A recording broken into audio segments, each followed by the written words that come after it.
JetX Online TV. Subscribe for the top entertainment news.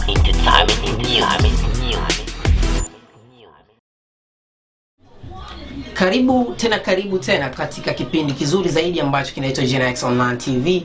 Pia vile natumaini kwamba wewe ni miongoni mwa wadau ambao sisi tunawakubali kinaga ubaga, kwa maana kuwa JetX ndio sehemu ambayo inakuletea exclusive interview ambazo kila mtu anakuwa anazipenda. Mimi naitwa Chiwaga, natumaini kwamba utakuwa ni mwenye kuenjoy kokote pale ulipo. Na kukumbusha tu, kama haujasubscribe, mkuu wa kwanza kusubscribe kwenye YouTube channel yetu, yani unafika pale kwenye YouTube channel yetu, unabonyeza ile alama nyekundu, unaifanya kuwa nyeusi, kila kitu kitakuwa good kabisa. Bonyeza alama ya kengele, like na kucomment, utakomentisha kila mbaya. Leo tuko na jamaa ambaye anaitwa Pina. Huyu jamaa ni producer, utajua mengi sana kuhusu midundo ambayo anatengeneza na changamoto nyingi ambazo wanakutana nazo maproducer. Karibu. Bana, kama nilivyokuambia kwamba leo kuna bonge la interview, tuko na jamaa ambaye anafanya vizuri, ni producer anaitwa Pina. Huyu jamaa kuna jingo moja tunaisikia ile Pina amefanya Mr. Blue. Utapata kujua mengi kutoka kwake. Bana, mambo vipi? Fresh ni. Kwema kabisa. Kama kawa vipi? Bana, watu wanatamani kumjua Pina ni nani na Pina anafanya kazi gani kiukubwa wake. Pina ni producer ambaye ana produce music kwamba aina tofauti ya muziki. Ndio. Ya bongo flava, hip hop, raga, mpaka kaswida, gospel. Unajua kote tunafanya. Mwanzo wa kujua Pina kwamba anajua kuproduce music ilikuwa ni mwaka gani? Actually kwa nafikiri katika mwaka 2010. 2010. Maana yake toka 2010 mpaka sasa hivi ni miaka 10 kwenye game. Yeah. Unafanya kazi za kuandikia watu, unafanya kazi za kuproduce kazi. Produce kazi na watu baadhi na kuwa nawaandikia labda hivi na hivi. Ukipata nafasi unatengenezea. Yeah.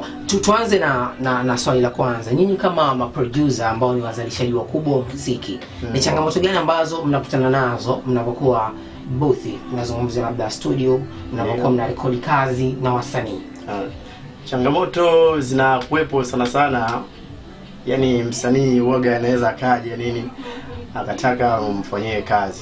Unaona, atakwambia bwana, mimi nataka mfanyie kazi yangu bwana iwe kubwa hivi na hivi. Alafu ukimsikiliza yeye kama underground, ukimsikiliza yeye anachokifanya kwamba bado ni low sana, unaona?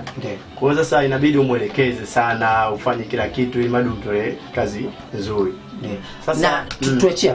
Haiwezekani kwa maproducer kuwa direct watu kwambia jamani, wewe bwana tunavyokuona haufai kuwa msanii wa muziki. Yaani kwamba ukimwona mtu, kuna mtu ukimwona huyu ni msanii, ukimwona huyu si msanii, huyu anasumbua. Hivi mnashindwa kuambia kwamba bwana kipengele hichi sasa hivi naona bado tulia, fanya vizuri katika hichi? Yani sometimes unamwambia mtu. Ndio. Unaweza kumwambia bwana, hebu wewe bwana kimuziki, tena muda mwingine mtu anaweza akaja labda anaimba. Ukamwambia hebu rap basi. Akarap kama wewe upo kwenye kurap, unaambia bwana hebu fanya mazoezi kwenye kurap nini, uko fresh. Tutengeneze muziki ambao wa rap. Shaona kitu.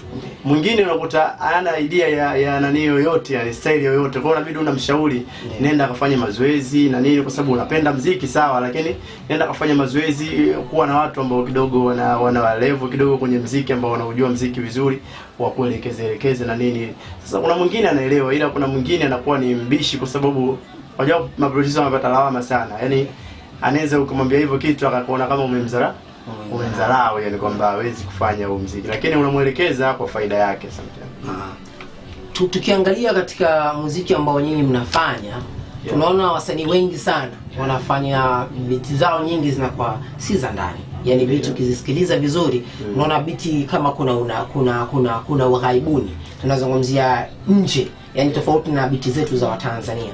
Unahisi kwamba wasanii ndio tatizo mpaka beat nyingi zinakuwa hatuna tempo ya kwetu, au nyinyi maproducer tayari mshachukua kwamba unataka kutengeneza beat nzuri basi inabidi uchukue copy au uchukue kitu ambacho kinatoka kwa wageni? Yani naweza nikasema kwamba ni ili swali linaanzia sana ni kwa wasanii. Na hatuwezi tukasema wasanii vile vile, inaweza likaanzia kwa DJ.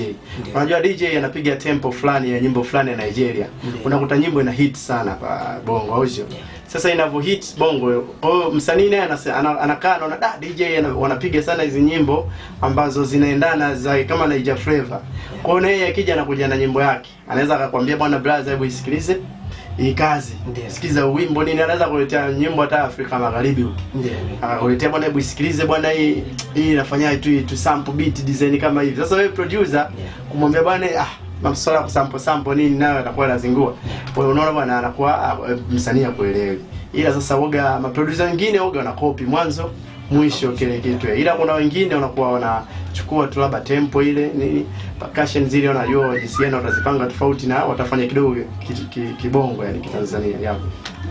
Tuangalie kwetu sisi Tanzania. Wenzetu tukiangalia Nigeria, tukiangalia nchi kama South Africa, wana muziki wao, yani wana template beat zao ambazo midundo yao kisikika wanasema kabisa hii inatokea South Africa, hii inatokea Nigeria. Tuzungumzie nchini kwetu Tanzania. Tanzania sisi hatuna biti zetu ambazo tunaweza kusema hizi ni biti zetu sisi, zinaweza zikaingia katika muziki wetu. Mfano tuseme singeli, tunajua kabisa kuna mistari fulani, kuna midundo fulani ya kisingeli, michiriko, hivyo. Sisi hatuna kwa sababu hatusikii. Hata bongo flavor yetu tukisikiliza tunaona kabisa kuna utofauti, yani kuna kitu tunakikopi. Yani mimi naweza nikasema kwamba muziki tumekuja kuharibu hapa miaka ya katikati, baada ya kwanza kukopi sana vitu vya watu. Ila japokuwa kwamba itatukosti au na vile vile imetoa faida, ilitoa faida muda fulani, na ndio maana ulikuta kuna muda fulani Afrika huko unaweza ikaanza Nigeria, ikafuata South Africa, ikafuata Tanzania kimuziki, kutokana na jinsi wasanii wetu na maproducer jinsi wanavyoproduce muziki. Umeona kitu, na wakati wa Kenya ndio wangekuwa wametuzidi zaidi, lakini sisi tunaonekana tuko juu kuliko wao. Umeona kitu. Lakini vile vile itatukosti kwamba kadri muda unavyokwenda muziki unazidi kubadilika. Kwa hiyo mimi naamini kama vile watu warudishe ule muziki wa bongo flavor, kwa sababu wanapoendelea hii Niger Flavor sio mara huku, mwisho siku tunaupoteza. Sasa ndio maana hata unakuta matuzo sasa yatapotea Tanzania, wakati watu kina Diamond Ngenani wanapata matuzo hapo kupitia muziki wetu wa bongo flavor. Leo sasa tukiwa tuna copy sana beat muziki na nani, inakuwa sio kitu ambacho kwa mimi binafsi yani sijakipenda kwa kweli.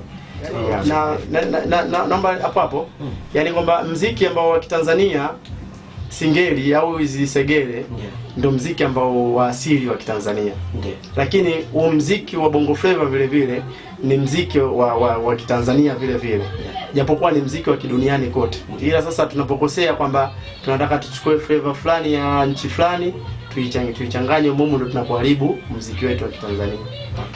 Kufanya kazi na wasanii ambao underground ambao bado hajatoka na kufanya kazi na wasanii ambao wenye majina, kuna utofauti gani na kuna changamoto gani ambazo zinajitokeza? Kufanya kazi na underground na msanii mkubwa, asilimia nyingi changamoto zake ni yani, msanii mkubwa unajua anaweza akaja akaandika akaingiza na kile kitu nani asikusumbue nini, unajua masuala ya vocal na nini. Ila na tatizo moja kwamba utakapopiga beat au labda kaikuta ile beat atataka ndo aanze kufanya nini, achikie acholepe pale nini afanye. Hiyo inatokea sana. Sometimes unakuwa una project na msanii mwingine, unaona bwana afu mzee yeye ndo anakuwa sometimes anaharibu ile time. Ila wasanii wadogo nao changamoto yao kwamba yani unaweza kufanya nyimbo ukamfanyia labda saa hizi hapa kazi, akaondoka saa 12 jioni au kesho asubuhi anaweza akakupigia simu, bwana pina vipi bwana, bwana kazi yetu vipi tayari, yani leo kashafanya au sio, mpaka saa 12 labda jioni ile kaondoka hapa au sio studio, kesho asubuhi anakupigia simu kazi yetu vipi tayari. Unaona, yani anakuwa na hamu ya kupata kazi yake. Sana ni hivyo. Ila msanii mkubwa waga akishafanya anatulia kidogo na kuachia nafasi ili ufanye kazi vizuri. Na changamoto nyingine wasanii wadogo waga wana kitu kimoja, na hata wakubwa vile vile. Naweza kusema hizo changamoto zipo kwa wakubwa na wadogo.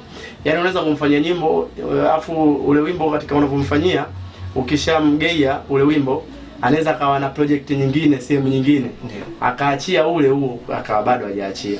Sasa mwisho wa siku atakuja na anataka kufanya naye kazi tena, unakuwa hauna nguvu ya kufanya naye kazi wakati kwa sababu hakuachia ule wimbo ambao wewe ulimfanyiaga. Kwa hiyo sasa hizo ni changamoto wakati wakati anadai ule wimbo umfanyie utolee ili auchukue aende aka introduce.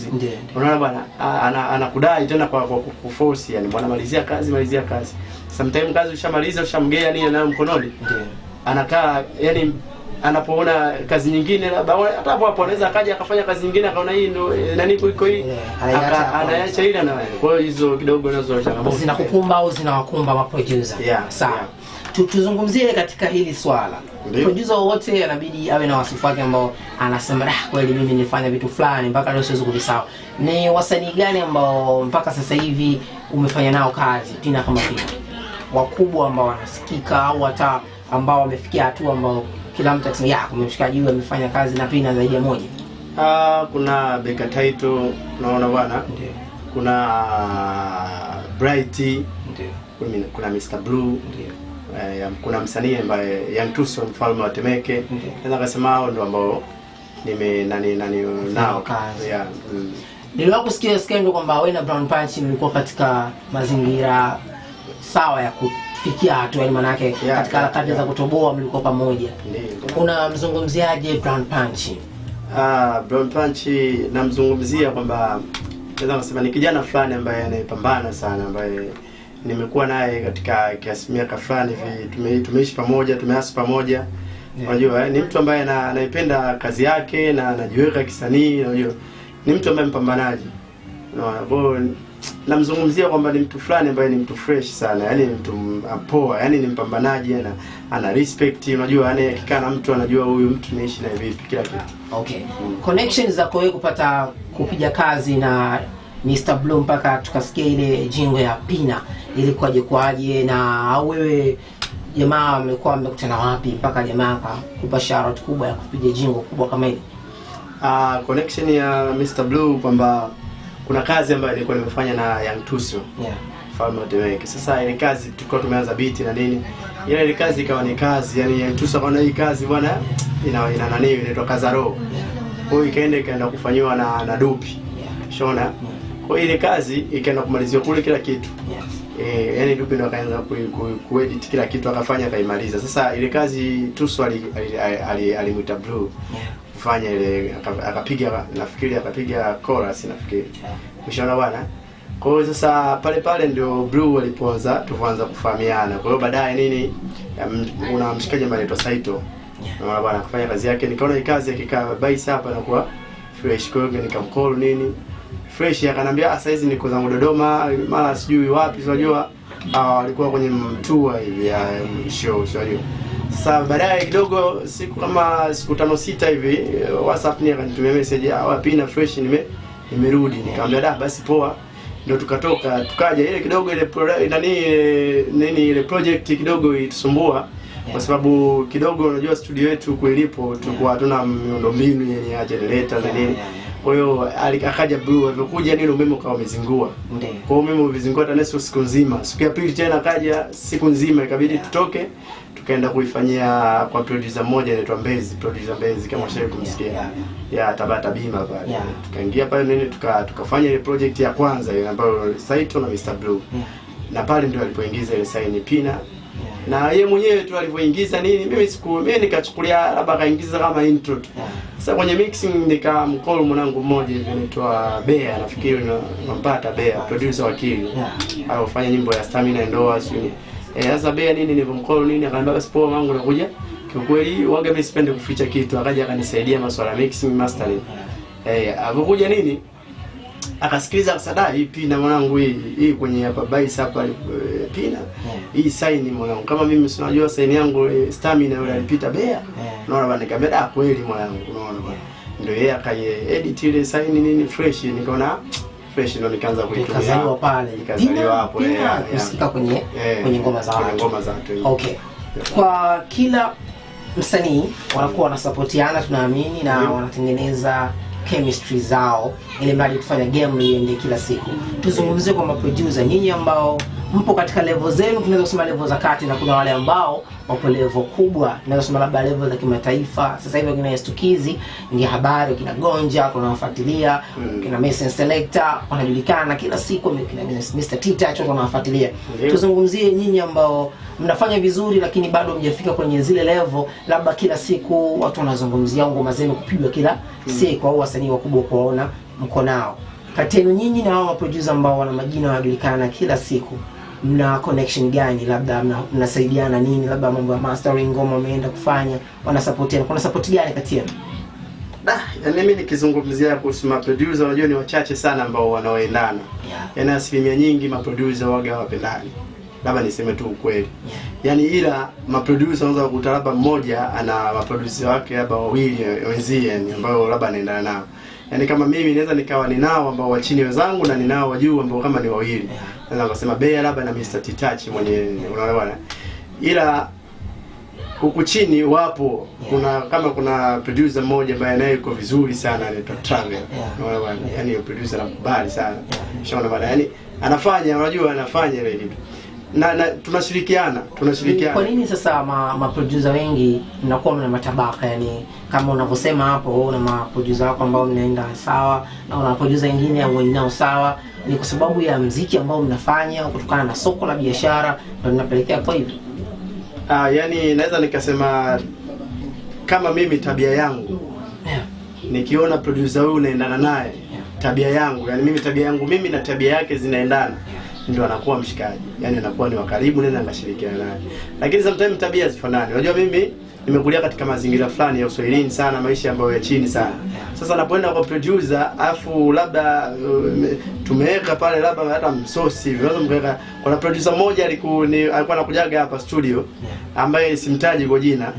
Yaani alikuwa kwamba akifika unaweza labda mimi nikaletewa msosi hivi, labda ugali na samaki au na nini, anaweza kaja yeye pale akagusagusa hapo akasema mimi silagi hivi vitu, afu washikaji wasanii wengine wanakopa wako pale.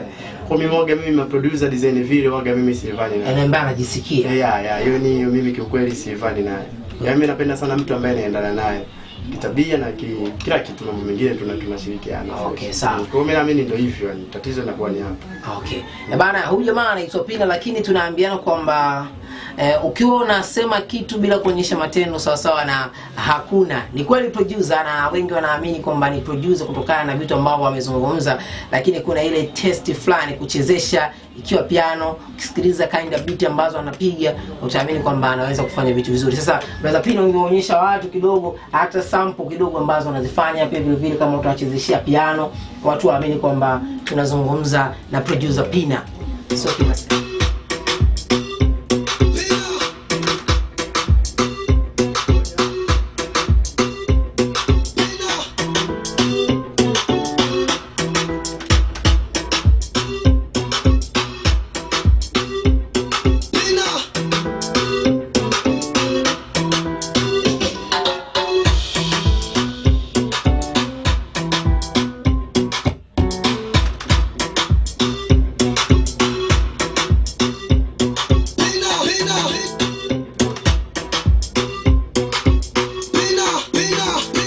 Natumaini umeisikia au umeiona mikono ya Pina, kazi ambazo anazitengeneza. Naamini kwamba pia vile vile hata hiyo sign tunayozungumzia ya Pina alifanya jamaa anaitwa Mr. Blue kabisa, umeiona kinaga ubaga au umeisikia inavyo sound, na unaamini kwamba jamaa beat zake ni za kwenda. Hizi beat za hapa Tanzania, hebu tujifunze basi kutengeneza beat za kwetu. Yani hizi mambo ya kukopi na kupesti so nzuri, itakuwa inatuumiza kila siku kwenye muziki wetu wa Bongo Flava. Mimi naitwa Chiwaga, nilikuwa na brother Pina, lakini pia tutambue kwamba kila mtu ambaye anaishi kwenye industry hii na anafanya vizuri lazima atakuwa na account yake bwana. Unatumiaje Instagram na Facebook brother? Facebook natumia PROD_Pina _Kodi. Na Instagram hivyo PROD_Pina_Kodi. Good. Mimi naitwa Chiwaga, unaweza kuingia pale kwenye Instagram yangu, andika tu CWGTZ, ni follow, mimi nitakufollow back. Pia vile vile Ni check Facebook kama Chiwaga, utakuwa umetisha sana, ila tunakukumbusha usisahau kusubscribe kwenye YouTube channel yetu kama Gen X Online TV, like, comment pale, share ili madi wa kwanza kupata hizi story ambazo zinatokea hapa ndani ya Gen X Online TV. Ciao. Gen X Online TV. Subscribe for the top entertainment news.